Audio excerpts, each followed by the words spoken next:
महायुती सरकारनं 1500 रुपये देऊन जाहिरातबाजीद्वारे लाडक्या बहिणींची चेष्टा केली. सुषमाताई अंधारे. महायुती सरकारनं लाडकी बहीण म्हणून 1500 रुपये दिले. बहिणीला दिलेल्या आपण कधी जाहिरातबाजी करतो का, की बॅनर लावतो? पण या महायुती सरकारनं जाहिरातबाजीद्वारे बॅनरबाजी करून लाडक्या बहिणींची चेष्टा केली. तसंच भाजपनं जातीजातीमध्ये विष पेरण्याचं काम केल्याचा घणाघाती आरोप शिवसेनेच्या फायरब्रँड नेत्या सुषमाताई अंधारे यांनी मिरज इथल्या जाहीर प्रचार सभेत केला. भारतीय जनता पार्टीने जातीजातीमध्ये आणि धर्माधर्मामध्ये विष पेरण्याचं काम केलं.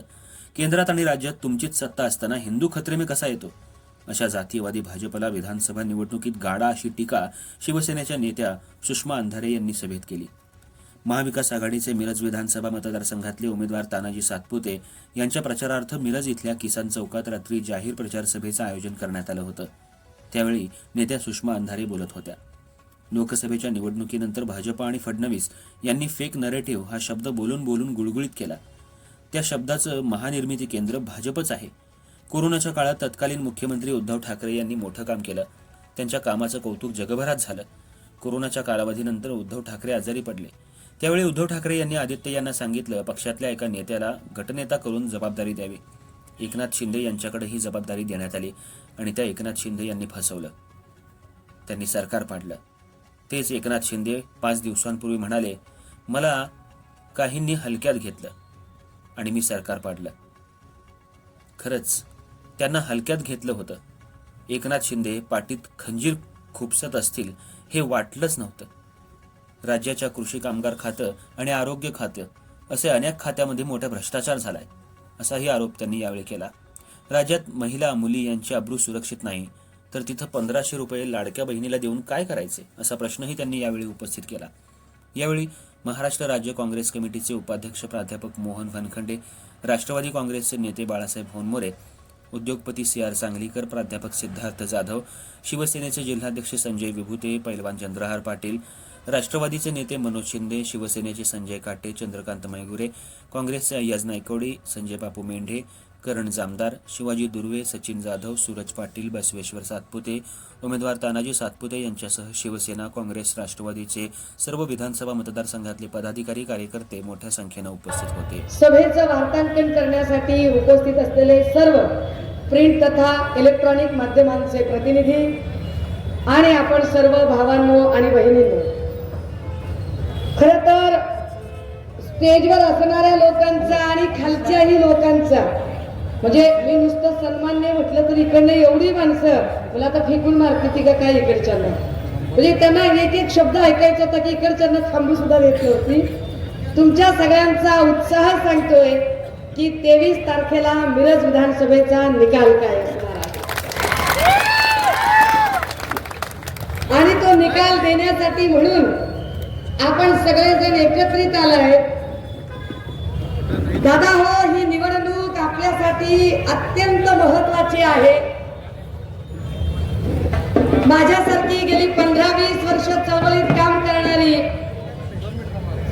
एक राजकीय भूमिका घेते ठामपणे, आणि ती भूमिका घेण्याचं कारण असतं, एक मी आयुष्यभर जपलेला माझा संविधानवाद, आणि दुसरं मी आयुष्यभर माणसाने माणूस म्हणून जगण्यासाठी लढा देणं गरजेचं असतं.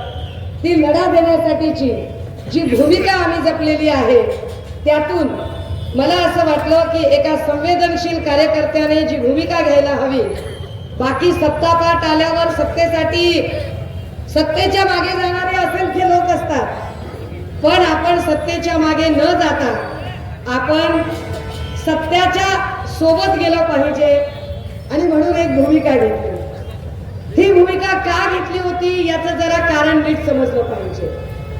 दादा हो, लोकसभेची निवडणूक झाल्यानंतर देवेंद्र फडणवीस आणि भाजपा यांनी एक शब्द फार बोलून बोलून गुळगुळीत केला.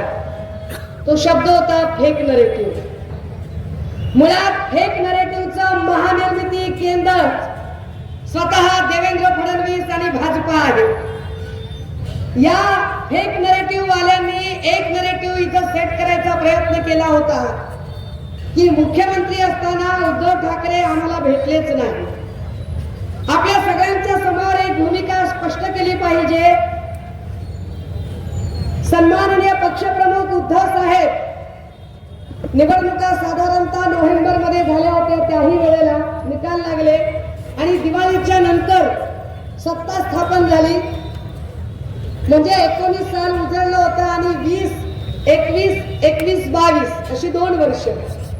पण ही 2 वर्ष फक्त महाराष्ट्र किंवा फक्त भारत नाही तर सबंध जगभरातली लोक कोरोनाने झुंज देत होते. सबंध जगभरामध्ये कोरोनाने हाहाकार माजवला होता. माणसं माणसाला ओळखायला तयार नव्हती. अगदी आपल्या जवळचा, अगदी आपला लगतेल जिगर नूरे नजर जरी कुणी गेला तरी आपण त्याला स्पर्श करू शकत नव्हतो.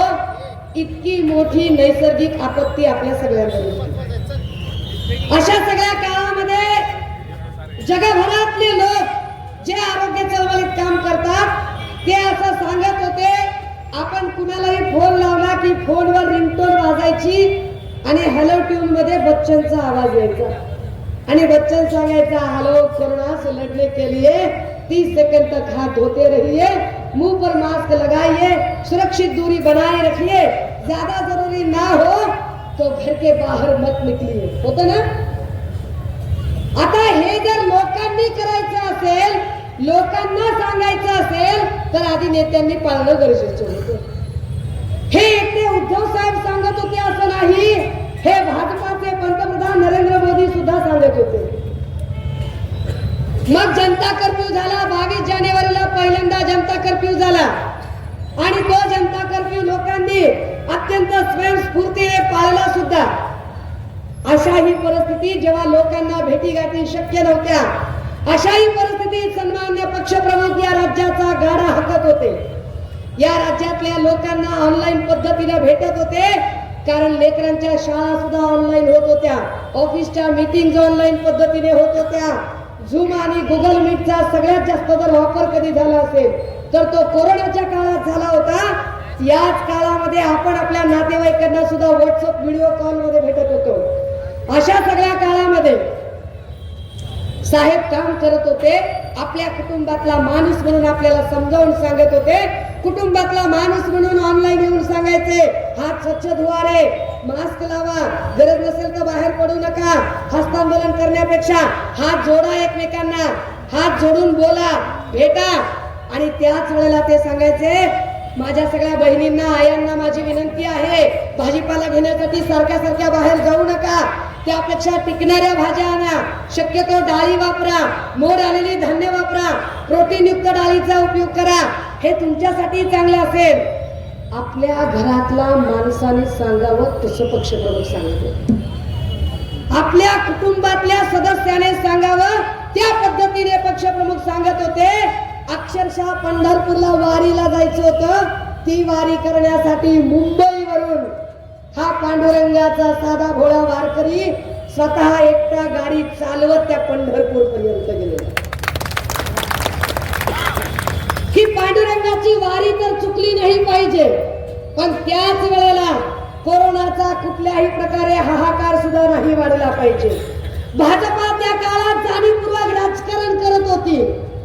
त्या भाजपाचे ते आचारी बिचारी असणारे हे टट्टू जे सगळे लोक आहेत, जे पंटर आहेत, हे सगळे पंटर जाणीवपूर्वक या राज्यात गोंधळाची कशी परिस्थिती निर्माण होईल यासाठी प्रयत्न करत होते. पण तरीही उद्धव साहेबांनी संयम सोडला नव्हता. मग 2 वर्ष झाली, कोरोना संपला, केंद्रातलं सरकार भाजपचं सरकार आहे, तरी सुद्धा केंद्रातल्या त्या भारत सरकारने सांगितलं की कोरोनाच्या काळात सगळ्यात चांगलं काम जर कुणाचं झालं असेल तर ते महाराष्ट्रात मुख्यमंत्री उद्धव ठाकरे यांनी केलं. जागतिक आरोग्य संघटनेने सांगितलं